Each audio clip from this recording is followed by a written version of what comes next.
अस्सलामुअलैकुम नाजरीन, programme fact matters के साथ मैं हूँ सुजैन जहान खान।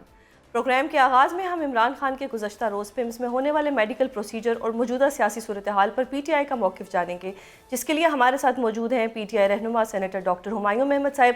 अस्सलामुअलैकुम सर, बहुत शुक्रिया प्रोग्राम में अपना कीमती वक्त देने के लिए। सर, हुकूमती वज़रा तो ये दावा कर रहे थे कि खान साहब को जो अगला इंजेक्शन है वो 25 फरवरी को लगेगा और इसके लिए उन्हें हॉस्पिटल लाया जाएगा, लेकिन 24 घंटे पहले ही उनको इंजेक्शन लगा दिया गया। उनकी फैमिली को भी ऑन बोर्ड नहीं लिया गया, अब पार्टी के जो बाकी लोग थे उनको भी नहीं बताया गया। PTI के लिए और PTI की आदत के लिए ये कितना बड़ा सरप्राइज था? बिस्मिल्लाहिर्रहमानिर्रहीम। यका नाबुदु व यका नस्तईन। एक बेईमान इंसान के साथ ये बेईमान लोगों के से आप क्या एक्सपेक्ट कर सकते हैं, जो हर एक से झूठ बोलते हैं, पूरी कौम से झूठ बोलते हैं, हर एक दफ़ा गलत बयानी करते हैं, उनसे आप क्या एक्सपेक्ट कर सकते हैं।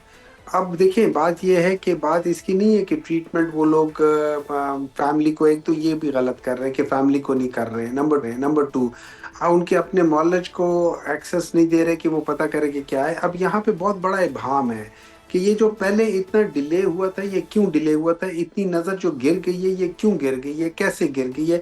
ये सारे सवालात है जो उठने चाहिए, ये सारे वो सवालात है जिनका पता करना चाहिए कि आखिरकार ये इनकी नज़र 6 तक चली कैसे गई थी, वजह क्या हुई थी, नेग्लिजेंस थी क्यों थी, क्राइम था क्यों था, क्रिमिनल नेग्लिजेंस थी क्यों थी, यूं थी, इसका क्या अजाला होगा। Number one. नंबर टू, उन्होंने कहा कि पहली ट्रीटमेंट हो गई, उसमें 6/24 हो गई। इस दफ़ा उन्होंने कुछ नहीं बताया कि 6 क्योंकि हर दफ़ा ट्रीटमेंट करने से पहले उसको दोबारा एसेस किया जाता है, उसके बाद भी किया जाता है। तो इस दफ़ा की रिपोर्ट का क्या है, पिछली बार भी इन लोगों ने एक रिपोर्ट खा गए थे। अब दूसरी बात ये है, इस दफ़ा सुनने में आया कि इन लोगों ने ECG भी किया है, एको भी किया है। सवाल ये उठता है कि ECG क्यों किया है, एको क्यों किया है। अगर ये खाली जनरल पूरे वो एक किस्म के जिसे कहते हैं एग्जेक्टिव चेकअप था, तो एग्जेक्टिव चेकअप में क्या ब्लड टेस्ट सारे किए हैं, क्या उन्होंने फुल ब्लड काउंट किया, उन्होंने liver function test, renal function test, अपना जी हुमायूं ब्लड साहब, मेरा शुगर अगला के सवाल लिए भी यही था कि H1B1। ये जो रात को एक रिपोर्ट शाया हुई है और हुकूमती रिपोर्ट जो है उसमें सिर्फ वाइटल्स की बात की गई है, जनरल बात की गई है, कहीं पे भी आंख की कोई बात नहीं की गई जिससे पता लग सके कि कितना डायग्नोज हुआ है उनकी आंख में या कोई बेहतरी आई है, किस देखिए ना, पॉइंट पे है। यही वाली बात है ना। ये सारी चीजें ऐसी है कि मुझे ऐसा लग रहा है कि शायद वो कुछ चीज छुपा रहे हैं। और ये चीज देखिए, ये वो सारी चीजें हैं जो जब इबाम क्रिएट करती है, खुदा न खास्ता it can lead to serious problem within Pakistan. Already इन लोगों से संभाला नहीं जा रहा ये मुल्क, इन लोगों से दहशतगर्दी नहीं संभाली जा रही, इन लोगों से मईशत नहीं संभाली जा रही, इन लोगों की वजह से कोई फॉरेन डायरेक्ट इन्वेस्टमेंट नहीं कर रहा, इन लोगों की वजह से जो पाकिस्तान के अंदर बड़ी कंपनियां थी वो छोड़ के जा रही हैं, इन लोगों की वजह से यहाँ से तकरीबन तकरीबन कितने क्या खाली लाहौर में से आपके एक सिग्निफिकेंट पोर्शन ऑफ बिजनेस चला गया है। पूरे पाकिस्तान में से 10,000 कंपनीज जा चुकी है, सबसे ज्यादा कंपनीज दुबई जाके सेटल हो गई हैं। ये सारी चीजें जब हम देखते हैं तो एहसास होता है। हालांकि इन लोगों ने अभी रिसेंटली कहा है कि जी हम लोगों की तनख्वाहें मतलब इनकम बढ़ गई है, लेकिन इनकम अगर बढ़ गई है तो फिर पॉवर्टी कैसे ज्यादा हो गई है, फिर तो पॉवर्टी कम होनी चाहिए। लेकिन उसकी वजह यह है कि एक तो ये झूठ बोलते हैं, दूसरा ये है कि इनकम बढ़ी है लेकिन वैल्यू ऑफ मनी बहुत डेप्रिशिएट हो गई है। इन्होंने जो इन्फ्लेशन क्रिएट किया है पिछले 3-4 साल में, उस 3-4 साल के इन्फ्लेशन ने मुल्क को तबाह कर दिया। तो जब इनसे कुछ चीज संभली नहीं जा रही, ये लोग इसी किस्म की कुछ उल्टी सीधी हरकत करने की कोशिश करेंगे। और अब अल्लाह ना करे कि इस मुल्क को कोई नुकसान हो इन लोगों की इस किस्म की हरकतों की वजह से। सही सर, अब बताइएगा कि खान साहब के जो पर्सनल डॉक्टर्स हैं उनकी रसाई किस तरह से खान साहब तक करवाई जाएगी। आप लोग एप्लीकेशंस भी लिख चुके हैं, आप लोग सुप्रीम कोर्ट में लेटर भी लिख चुके हैं, मजीद भी एक CM फाइल की जा रही है। क्या सुप्रीम कोर्ट इस मामले में आपकी मदद कर पाएगा या आप वहाँ से भी आपको लगता है कि कोई मदद नहीं मिलनी? देखिए, इस वक्त सुप्रीम कोर्ट की हालत, अनफॉर्चुनेटली इस वक्त सुप्रीम कोर्ट की और चीफ जस्टिस साहब की हालत जो है ना, वो बस इस तरह है कि जैसे आप उन्हें समझो कि नहीं है। इस मुल्क में कोई सो गई है, सुप्रीम कोर्ट खराटे ले रही है, उनको एक नींद के इंजेक्शन लगा दिया है। ये जो 26वीं तरमीम थी और 27वीं तरमीम थी, इन लोगों ने नींद के इंजेक्शन लगा दिए सारे कोर्ट्स को। अब उसके बाद उसमें सिर्फ और सिर्फ एक चीज, वो चीज ये लोग कर सकते हैं जो कि हुकूमत चाहे कि ये चीज होनी चाहिए, सिर्फ वो कर सकते। बाहर वो लोग कुछ नहीं कर सकते। वो बेचारे, आप ये समझ लें कि बिल्कुल हमसे भी ज्यादा ज्यादा बेचारे हो गए हैं। उन सही। लोगों की तो अल्लाह माफी दे, जो पोजीशन है, अल्लाह किसी दुश्मन को भी अब उस पोजीशन में ना बिठाए जिस पे वो लोग बैठ गए बेचारे। नहीं तो अब चीफ जस्टिस से भी आपको कोई उम्मीद नहीं है कि वो भी कोई इंसाफ नहीं दिलवा सकते जिनके पास अब ये सीएम दायर होने वाली देखिए, है? जो चीफ जस्टिस अपने जजों को वो इंसाफ नहीं दिला सकते, वो किसी और को क्या दिलाएंगे। तो सर जो अब चीफ जस्टिस जी कोई कोई कोई कोई प्रॉपर डिसीजन नहीं ले सकते, वो किसी को क्या इंसाफ दिलाएंगे। सही सर, विद उनको ड्यू तो रिस्पेक्ट, अपने तो लिए इंसाफ पीटीआई अब चाहिए। क्या करेगी? पीटीआई ने जो पहले एक एहतजाज की कॉल दी, एक धरना दिया केपी हाउस में, पार्लियामेंट में, वो भी ख़त्म कर दिया ये कह के कि जी रमज़ान के बाद करेंगे। उसके बाद एक रिहाई फोर्स की बात हुई, वो भी गौहर साहब ने, उनकी तरफ से एक तरह से एक इम्प्रेशन आ रहा है कि गौहर साहब उसके हक में नहीं है। मेरा सवाल आपसे ये भी है कि क्या आप उसके हक में हैं या आप उसके हक में नहीं हैं, और पीटीआई की अब स्ट्रेटजी क्या होगी इन सारे हालात में? देखिए, वो तो पीटीआई स्ट्रेटेजी बना रही है, लेकिन वो जो जो आप बता रही है ना कि जो फोर्स वाली थी, देखिए वो फोर्स का सिर्फ एक चीज हुआ है कि उस नाम के ऊपर लोग वो कर रहे हैं। हालांकि task force is just like another force, मतलब जो ये फोर्स भी जस्ट टास्क फोर्स की तरह है, जिसमें आप कहते हैं कि यार हमने ये एक टास्क फोर्स बनाई, ये सारी चीजों को देखेगा और उसको ये इम्प्लीमेंट करेगा, उस लिहाज से करेगा, but it will be within the boundaries of law and constitution। ये और बात है, पाकिस्तान में इस वक्त कॉन्स्टिट्यूशन भी नहीं है, लॉ भी नहीं है, सही। इनजस्टिस है और परसिक्यूशन है। सर, आपके जवाब से ये लग रहा है कि पीटीआई तकसीम है रिहाई फोर्स के मामले से। एक धड़ा चाहता है कि फोर्स बने और दूसरा जो धड़ा है वो चाहता है कि फोर्स ना बने। मेरे ख्याल में तकसीम इस लिहाज से नहीं है, वो नाम के ऊपर तकसीम है कि फोर्स का लफ्ज शायद गलत था। बाकी उन्होंने, मेरा नहीं ख्याल कि कोई तकसीम है। वो फोर्स को जिस तरीके से वो समझा जा रहा है कि यार ये एक फोर्स होगी जो लड़ेगी या हमलावर होगी, ये वो फोर्स नहीं है जी। सर, चेयरमैन साहब खुद फरमा रहे हैं कि हम पर दबाव आ जाएगा, जैसे ही हम कोई फोर्स बनाएंगे उससे तासुर ये जाएगा कि हम कोई रियासत मुखालिफ सरगर्मी कर रहे हैं। यही मैं कह रहा हूँ ना, जी। उस फोर्स का मतलब ये कर ले लिया जा रहा है। देखिए, जब आपने कुछ भी नहीं करना है, इन लोगों ने आपको बुरा भला कहना है, इन लोगों ने आपके ऊपर हर किस्म का इल्जाम लगा देना है। ये लोग इसी तरह ही कर रहे हैं। इन लोगों का कोई दीन ईमान नहीं है। ये लोगों ने इस मुल्क को तबाह करके रख दिया है। और ये लोग, अगर इनकी कैपेसिटी होती कोई काम करने वाली, तो ये आज से 40 साल से लेके अभी तक ये मुल्क को इतना तबाह कभी ना करती कि मुल्क अपने रीजन में सबसे पीछे रह गया है। सही। ये मुल्क अपने रीजन में सबसे पीछे रह गया, और उसकी वजह ये दोनों, अच्छा ये दोनों जब अलग अलग करते थे तो मुल्क आहिस्ता आहिस्ता पीछे जा रहा था। जब इन दोनों ने मिल के आ गए हैं तो मुल्क जहां था उससे भी पीछे चला गया, अपने आप से पीछे जा रहा है। ये इन लोगों की कंट्रीब्यूशन है, इन्होंने सही इस सर, मुल्क को अब तबाह नाउ कर कमिंग दिया। बैक टू द टॉपिक, क्योंकि खान साहब की सेहत, उनकी आंख, ये बहुत एक इस वक्त जो है कंसर्निंग इशू है। अब जो वजीर कानून है आजम नज़ीर तारड़, उन्होंने तो ये पोजीशन ली है कि जेल मैनुअल में ये कहीं नहीं लिखा कि कैदी का इलाज उसकी मर्जी के डॉक्टर से होगा। अब सर, इस मामले में आप हुकूमत पर किस तरह से दबाव डालेंगे? आप क्या ऐसा करेंगे कि जो खान साहब के डॉक्टर्स हैं उनकी रसाई उन तक हो सके और पीटीआई जो है वो उनकी सेटिस्फेक्शन हो, खान साहब की फैमिली की सेटिस्फेक्शन हो, खान साहब की अपनी सेटिस्फेक्शन हो? तो क्या, किस तरह से दबाव डाला जाएगा? जब आपका मुकाबला कमजोर लोगों से होना शुरू हो जाए ना, तो फिर आप उसका कुछ नहीं कर सकते। हुमायूं साहब, गुज़श्ता रोज़ सेनेट अपोजिशन लीडर अल्लामा राजा नासिर अब्बास ने हुकूमत को ये ऑफ़र दी है कि अगर वो इमरान खान को जेल से बाहर आने दें तो वो गारंटी देते हैं कि वो हुकूमत नहीं गिरने देंगे। क्या पीटीआई अल्लामा साहब की इस ऑफ़र को सपोर्ट करती है या नहीं? देखिए, मेरे ख्याल में इमरान खान जेल से बाहर नहीं आना चाहेंगे जब तक उनके केसेस थ्रू कोर्ट्स खत्म नहीं होते। वो उसके बगैर वो नहीं आना सर, चाहेंगे। आपको अगर कोर्ट उन्होंने से आना उम्मीद होता, है? उन्होंने अगर उन्होंने नवाज शरीफ बनना होता या उन्होंने जरदारी बनना होता, तो वो बहुत पहले बन चुके होते। वो बहुत पहले इतना नीचे गिर चुके होते। वो ये करना नहीं चाहते, और यही राना सनाउल्लाह कह रहे हैं ना कि उनको ऑफर्स हुई हैं, वो ऑफर मानते नहीं है। वो डट के खड़ा है, वो अपने मौकफ पे डट के खड़े हुए हैं। इसका मतलब यह है कि उनका कोई उसूल है, उनका कोई कोई तरीका कार है। ठीक है, यहाँ पे तो मतलब वही वाली बात है कि यहाँ पे तो इन लोगों का कोई उसूल नहीं है। ये लोग किसी भी हद तक गिर सकते हैं अपना काम निकलवाने के लिए, और ये बहुत हद तक गिरे हैं, जितना गिर सकते हैं। मुझे एक बार, मैं आपको एक चीज समझाता हूँ। देखिए, इस तरह ये है कि इस वक्त मुल्क में बहुत ज्यादा बेरोजगारी भी है और गुर्बत भी है। इसके बावजूद मरियम नवाज ने टैक्स पेयर्स के पैसा 11 अरब जो जो रुपए हैं उनसे एक जहाज खरीदा जिसमें वो और उनकी 3 4 5 सहेलियां घूमा फिरा करेंगी। ठीक है, ये उन्होंने किया। मैं इसका मिसाल इसको इसको इसका एग्जांपल देता हूँ।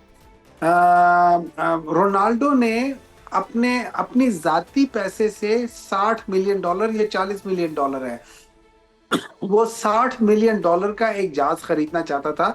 लेकिन उसकी माँ ने कहा कि यार देखो ये इतने गरीब बच्चे हैं, इतने सारे क्या है, तो उसने उस $60 मिलियन का जहाज नहीं खरीदा, उसके बदले वो स्कूल की बसें खरीदी हैं उन गरीब बच्चों के लिए। ये होते प्रायोरिटी, ये होती प्रायोरिटी। हालांकि वो अपने पैसों से खरीद रहा था अपने लिए, यहाँ पे ये इन गरीब लोगों के पैसों से खरीद रही थी अपने लिए। सही। उसने नहीं खरीदा अपने पैसों से अपने लिए, इसने गरीबों के पैसे से खरीद लिया अपने लिए। आप फर्क देख रही है? ये फर्क जान के सर जीना ये फर्क तो चाहिए इस वक्त लोगों पूरा को। पाकिस्तान इन देख रहा लोगों है। को इन इन लोगों को नहीं, इन लोगों को कोई मतलब नहीं है। आप इससे ज्यादा नीच हरकत क्या हो सकती है कि आप लोगों को रोजा अफ्तार कर रहे हैं और उस जगह पे आप सिर्फ अपनी तस्वीरें लगा रहे हैं। खुदा का खौफ करें। मतलब इतना ज्यादा आप नुमाइश पसंद है, इतना ज्यादा दिखावा है आपकी जिंदगी में, इतना ज्यादा वो है, मतलब you are not a genuine person. आप ये याद रखें, ये लोग सिर्फ और सिर्फ ब्रांड कॉन्शियस लोग हैं। ये जब तक ब्रांड ना पहने इनको समझ नहीं आती क्यों ये ब्रांड के वो हैं, क्या कह सकते हैं उनके उसके एम्बेसडर्स। ऊपर ये डिपेंड करते हैं, उस पर डिपेंड करते हैं। हालांकि ब्रांड्स जो है ना वो इमरान खान के ऊपर डिपेंड करता है। ब्रांड इमरान खान के मोहताज हैं और ये ब्रांड के मोहताज है। जमीन आसमान का फर्क है इनमें और इमरान खान में। बहुत शुक्रिया सर। और अब प्रोग्राम में मौजूदा सियासी सूरत हाल पर तज्जिया लेंगे कि अब मामला किस जानिब बढ़ रहे हैं, जिसके लिए हमें ज्वाइन किया है सीनियर तज्जियाकार मुजम्मिल सोहरवर्दी साहब ने। बहुत शुक्रिया सर प्रोग्राम में अपना कीमती वक्त देने के लिए। सर सबसे पहले तो ये बताइएगा कि हुकूमत ने एक रोज़ कबल ही इमरान खान की आंख का दूसरा प्रोसीजर करवाया, इसको आप हुकूमत की बौखलाहट कहेंगे या एक कामयाब हिकमत अमली? बुखलाहट किस बात की? डॉक्टर्स ने जो हो सकता है आपको टाइम 25 पता हो और 24 हो, लेकिन मेरा ख्याल है ड्यू टाइम पे कोई ऐसी डोज तो नहीं है जो जल्दी भी लगाई जा सके और देर से भी लगाई जा सके। और ना ही मैं समझता हूँ कोई हुकूमत इमरान खान के इलाज पर कोई रिस्क ले सकती है।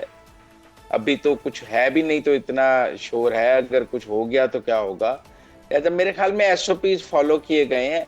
ये जरूर है कि गवर्नमेंट ने अपने नर्व स्ट्रांग रखे हैं, पिम्प से ही इलाज कराया है। और ये भी एक बात समझ आती है कि आप दरमियान में ना डॉक्टर चेंज करते हैं ना इलाज चेंज करते हैं। अगर पहले टीके के रिजल्ट्स ठीक आ रहे थे तो दूसरा भी वहीं से लगना चाहिए था। कॉमन सेंस की बात है। सही। तो सर फैमिली तो एक सिंपल सी 3 डिमांड्स कर रही है कि शिफा हॉस्पिटल शिफ्ट कर दिया जाए, पर्सनल डॉक्टर्स को मिलवाया जाए, फैमिली की प्रेजेंस में करवाया जाए। सर ये हुकूमत क्यों नहीं मान रही है? ये तो बड़ा जायज़ मुतालबा है कि जी अगर अपने डॉक्टर से सेटिस्फेक्शन होती है तो करवा दी जाए, क्योंकि आपने खुद कहा है कि खान साहब की जो सेहत है उसके ऊपर हुकूमत कोई रिस्क नहीं लेगी। तो ये इस किस्म का मौका क्यों दिया जा रहा है अपोजिशन को बातें करने के लिए? अगर तो पाकिस्तान का जो निज़ाम इंसाफ है ना, वो यकसा निज़ाम इंसाफ है कि सबको बराबर इंसाफ मिलना है। और रियासत मदीना की तो बुनियादी इस बात पर थी कि अरबी को अजमी पर और अजमी को अरबी पर कोई अफजलियत हासिल नहीं है।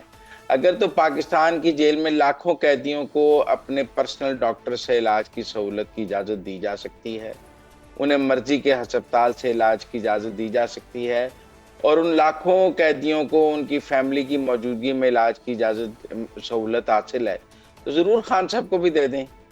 और अगर बाकी सब कैदियों को ये सहूलत हासिल नहीं है तो इंसाफ की नज़र में तो सब बराबर है। लेकिन सर एक प्रोटोकॉल होता है जो फॉर्मर प्राइम मिनिस्टर्स को पहले भी मिला है, खास कमरे भी मिले हैं, AC भी मिले हैं, ये बातें भी होती रही है AC उतरवा देंगे, विच मीन्स के AC होते थे। जब एक डिस्क्रिमिनेशन हुई है आम कैदी की और एक फॉर्मर प्राइम मिनिस्टर की, तो फिर इनको क्यों नहीं उस तरह से ट्रीट किया जा रहा? नहीं, उनका इलाज सरकारी हॉस्पिटल में, सर्विसेज हॉस्पिटल में हुआ। उनको कौन सा शरीफ मेडिकल सिटी में शिफ्ट किया गया था? कैदी का इलाज सरकारी अस्पताल में होता है। नवाज शरीफ को सर्विसेज हॉस्पिटल में शिफ्ट किया गया, सरकारी मेडिकल बोर्ड ने कहा कि उनका प्लेटलेट्स खराब हैं। Health minister doctor Yasmin Rashid ने ऐलान किया, इमरान खान ने अपनी तसल्ली की। इसमें कौन सा तरजीही सलूक उस वक्त उनके साथ हुआ जो नहीं हुआ। जेल सहूलियात की बात है तो उनको 7 कमरों का सेल हासिल है, मर्जी का खाना हासिल है, एक्सरसाइज मशीन हासिल है, इनको भी वो सब कुछ हासिल है जो माजी में हासिल होता रहे। जेल सहूलियात तो इमरान खान की नवाज शरीफ से ज्यादा है। सही सर, आपसे पहले हुमायूं साहब थे हमारे प्रोग्राम में, सेनेटर हुमायूं, उन्होंने कहा है कि हुकूमत कुछ छुपा रही है। आपको भी लगता है कि हुकूमत कुछ छुपा रही है, जो ज़ाती डॉक्टर्स हैं उनकी रसाई नहीं होने दी जा रही? नहीं, मेरे ख्याल में व्यू ये है कि जो जाती डॉक्टर्स हैं वो पॉलिटिकल डॉक्टर्स हैं। अच्छा। इससे पहले जब वजीराबाद में आपको पता है वो गोली वाली बात हुई थी तो 6 माह प्लस्तर ही नहीं उठा था, और फिर जब रेंजर्स ने गिरफ्तार किया तो व्हील चेयर पे आने वाला जो मरीज था वो दौड़कर रेंजर्स की गाड़ी में बैठ गया था। तो वो डॉक्टर्स तो 6 महीने तक प्लस्तर ही उतारने को तैयार नहीं थे जो 1 मिनट में उतर गया था। तो एक राय ये भी है कि वो जाती डॉक्टर्स कम और पॉलिटिकल डॉक्टर्स ज्यादा है। सही। मुजम्मिल साहब, एक तरफ वज़ीर आला KP सुहेल आफरीदी इमरान खान रिहाई फोर्स बनाने का ऐलान कर रहे हैं, दूसरी तरफ पार्टी चेयरमैन गौहर खान इस फोर्स की तश्कील पर अपने तहफ़्फ़ुज़ात का इजहार कर रहे हैं। आपकी राय में PTI इस मामले पर भी अंदरूनी इख्तिलाफात का शिकार है? नहीं, मेरे ख्याल में बैरिस्टर गौहर जो है वो आइन और कानून की बात कर रहे हैं कि फोर्स बनाना, कोई जत्था बनाना, फोर्स बनाना रियासत का हक है, ये किसी सियासी जमात का हक नहीं है। और खुद PTI ने, आपको पता है, JUI की जो वो इंसारुल इस्लाम फोर्स थी उसको दहशतगर्द करार देकर उस पर पाबंदी लगाई थी कि सियासी जमात जो है वो फोर्स नहीं बना सकती।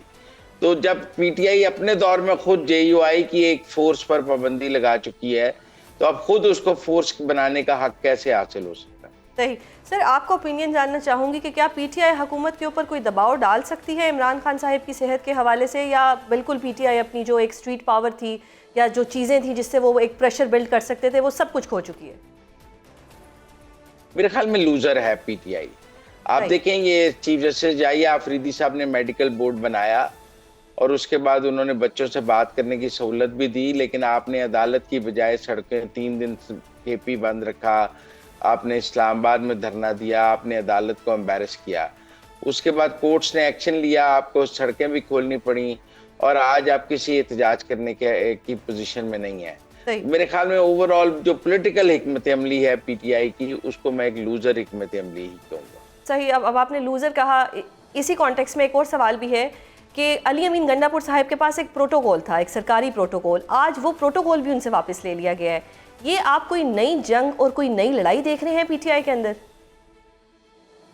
अगर PTI अपने साबिक वजीर आला को सिक्योरिटी नहीं देना चाहती, अपने साबिक वजीर आला को कोई प्रोटोकॉल नहीं देना चाहती, तो अपने साबिक वजीर आजम के लिए कैसे सिक्योरिटी और प्रोटोकॉल मांगेगी? सही। तो आपको लगता है कि ये बिल्कुल इस वक्त टूट फूट का शिकार है और ये कुछ नहीं कर सकते? मेरे ख्याल में ये अलीमा खान का बुग़्ज़ है जो सुहेल अफरीदी निभा रहे हैं। अलीमा खान को उनकी गुफ्तगू पसंद नहीं आई है तो उन्होंने गुस्से में कहा इसके पास जो सिक्योरिटी है वापस ले लो। पर्सनल एनिमिटी नज़र आ रही है मुझे उसमें, कोई हुकूमत की मुदाखलत कम और अलीमा खान का गुस्सा ज़्यादा नज़र आ रहा है। सही सर, अब थोड़ा पंजाब की बात करते हैं। CM साहिबा के ऊपर बड़ी तनकीद हो रही है, G500 त्यारा जो उन्होंने लिया है, आपको लगता है कि ये चीज़ उनके अगेंस्ट फ्यूचर में इस्तेमाल होगी या उनको इस तरह का त्यारा नहीं लेना चाहिए था एक ऐसे वक्त में जब पाकिस्तान में ऑलरेडी गुर्बत बढ़ती जा रही है, बेरोज़गारी बढ़ती जा रही है? जी, मैं इस हक में हूँ कि उन्हें ये इतना महंगा त्यारा नहीं खरीदना चाहिए था। देखें, आपको सरकार पब्लिक मनी जो है ना वो बहुत एहतियात से इस्तेमाल करनी चाहिए। आप अपनी ज़ाती पैसे से जो मर्जी करें, लेकिन आप पब्लिक मनी को इस तरह नहीं इस्तेमाल। ये ऐसी है जैसे आपको एक गाड़ी रखने की इजाज़त है बतौर वज़ीर आला, तो अब हम ये एक्सपेक्ट करते हैं कि आप रोल्स रॉयस और फरारी नहीं खरीदेंगे पब्लिक पैसे से, आप एक मुनासिब गाड़ी रखेंगे। ऐसे ही जहाज़ वज़ीर आला की ज़रूरत है और पाकिस्तान के सारे वज़राए आला के पास जहाज़ है। ऐसा नहीं है कि सिंध के वज़ीर आला के पास जहाज़ नहीं है, बलूचिस्तान वाले के पास नहीं है या KP वाले के पास 2 हेलीकॉप्टर हैं। तो तमाम वज़राए आला के पास अपनी ट्रैवलिंग के लिए जहाज़ मौजूद है, लेकिन वो एक मुनासिब जहाज़ होना चाहिए, बहुत लग्जरियस, बहुत महंगा जहाज़ नहीं होना चाहिए। सही सर, एक और बात करते हैं। एक तीसरा सूबा भी है हमारा सिंध। सिंध में इस वक्त पीपल्स पार्टी और MQM की लड़ाई जो है वो चल रही है, आपको लगता है कि ये लड़ाई भी जंग की सूरत इख्तियार कर सकती है? ये लड़ाई तो पंजाब में पीपल्स पार्टी और नून लीग की भी चल रही है। सारी पीपल्स पार्टी, गवर्नर पंजाब जो है वो हर वक्त मुस्लिम लीग नून को पॉलिटिकली चैलेंज करते रहते हैं। सियासी जमातें इत्तेहाद में होते हुए भी एक दूसरे को चैलेंज करती हैं और अपनी सियासत को आगे बढ़ाती हैं। आप देखें, बिलावल भी तनकीद कर लेते हैं पंजाब गवर्नमेंट के ऊपर, ऐसी कोई बात नहीं है। मेरे ख्याल में पीपल्स पार्टी को तनकीद बर्दाश्त करनी चाहिए, इसको पॉजिटिवली लेना चाहिए, इसको पर्सनली नहीं लेना चाहिए। पॉलिटिकल पार्टीज अपनी पॉलिटिकल पॉइंट स्कोरिंग के लिए एक दूसरे के खिलाफ बात करती हैं, इसमें बर्दाश्त होनी चाहिए। बहुत शुक्रिया सर, प्रोग्राम में अपना कीमती वक्त देने के लिए। नाज़रीन, मुज़म्मिल साहब ने अपना तज्जिया दिया। आज के प्रोग्राम में इतना ही। कल आपसे दोबारा मुलाकात होगी। अपना बहुत ख्याल रखिएगा। अल्लाह हाफ़िज़।